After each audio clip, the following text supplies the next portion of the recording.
Il en avait besoin. Il en avait besoin lui aussi. Pressé par la foule, pressé par les critiques, pressé par la tristesse d'une mort honteuse que déjà il entrevoyait dans son esprit. Oui, il avait besoin de solitude. Un moment, il s'est retiré pour prier à l'écart, loin de ses disciples, car le poids était trop pesant.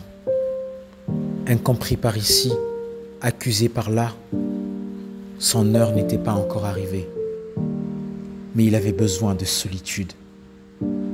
Là, seul avec lui-même, là, seul avec le Père, il déversait son cœur.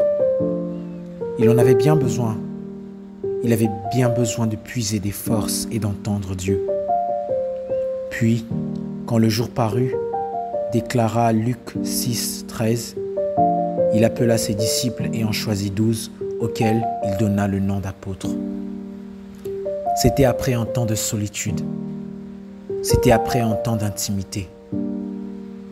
Pour aimer comme il a aimé, pour pardonner comme il a pardonné, pour avoir compassion comme il a eu compassion, il a fallu qu'il aille puiser la force d'aimer dans la solitude, dans le silence de son cœur, dans l'intimité avec le Père.